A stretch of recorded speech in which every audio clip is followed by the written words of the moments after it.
ஓம் ஸ்ரீ குருப்யோ நமக. ஹரஹர சங்கர ஜெய ஜெய சங்கர. தெய்வத்தின் குரல் முதல் பகுதி. சாஸ்திரமா மனசாட்சியா? தர்மம் என்பது உலக க்ஷேமத்துக்காக செய்யப்பட வேண்டியது.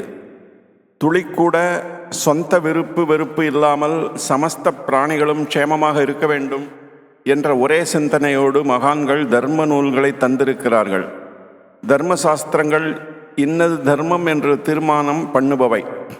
ரூபத்தை அறிவதற்கு பிரமாணம் கண், சப்தத்தை அறிவதற்கு பிரமாணம் காது. தர்ம பிரமாணம் என்ன எனில் தர்ம சாஸ்திர பிரகாரம் செய்வதே ஆகும். சகல தர்மத்திற்கும் மூலம் வேதம். அதை ஸ்ருதி என்பார்கள். எழுதி படிக்காமல் காதால் கேட்டு பாடம் பண்ணுவதால் இப்படி பெயர். ஸ்ருதிக்கு அப்புறம் ஸ்மிருதி. ஸ்மிருதி என்பது வேதத்தின் விஷயங்களை அடிப்படையாக கொண்டு விரிவாக குறித்த குறிப்பு, நோட்ஸ். தர்மசாஸ்திரம் என்பது இதுவே. அந்த ஸ்மிருதிக்கு அப்புறம் பிரமாணமாக இருப்பது பெரியவர்களுடைய நடத்தை. பெரியவர்கள் எப்படி நடந்தார்கள் என்பது புராணங்களால் நமக்கு தெரிய வருகிறது. அதற்கப்புறம் நமக்கு தெரிந்து சிஷ்டராக இருப்பவர்களின் நடத்தை. சிஷ்டாச்சாரம் என்று அதை சொல்வார்கள்.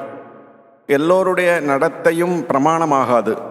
நம்மிடையே வாழ்பவரில் எவரது நடத்தை தார்மீக விஷயங்களில் பிரமாணமெனில் அவருக்கு சாஸ்திர நம்பிக்கை இருக்க வேண்டும். சாஸ்திரத்தில் சொல்லப்பட்ட ஆச்சாரங்களை அவரே வாழ்வில் அனுசரிக்க வேண்டும். காமக்ரோதம் இல்லாதவராக இருக்க வேண்டும். இப்படிப்பட்ட சிஷ்டர்களுடைய ஆச்சாரம் ஒரு பிரமாணம்.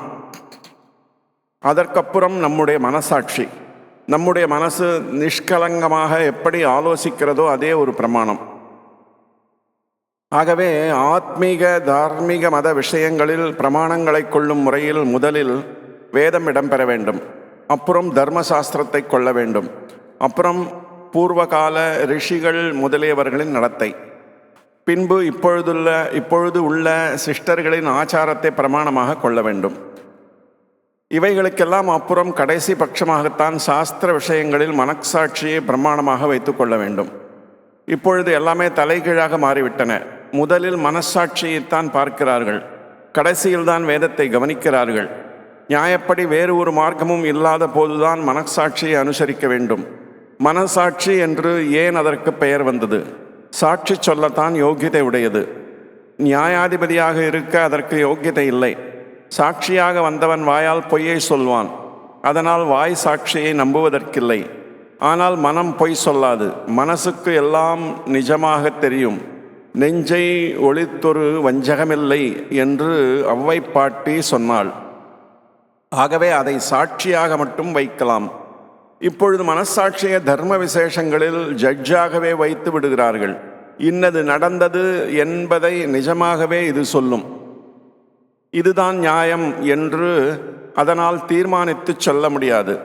தான் நினைப்பதை சரி என்று எப்படியாவது சமாதானம் சொல்லி நிலைநாட்டிக் கொள்வதே அவரவர் மனசும் செய்கிற முடிவாக இருக்கும். இது எப்படி தர்ம நியாயமாகும்? எனவே மனசாட்சிக்கு எப்படி தோன்றுகிறதோ அப்படி செய்கிறேன் என்று சொல்வது தப்பு. எடுத்தவுடன் அதற்கு ஜட்ஜ் ஸ்தானம் கொடுத்து விடக்கூடாது.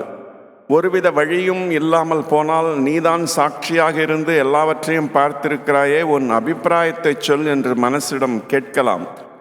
மனசு ஒரு தனி மனிதனைச் சேர்ந்தது. எனவே அது எவ்வளவு தூரம் தன் சுயநலத்தை விட்டு விலகி பேசும் என்று சொல்ல முடியாது. சொந்த விஷயங்களில் அதற்கு தருகிற இடத்தை கூட சம விஷயங்களில் தருவதற்கில்லை.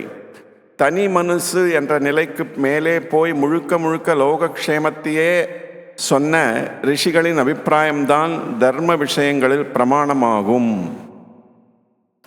இத்துடன் இந்த அத்தியாயம் நிறைவு பெறுகிறது.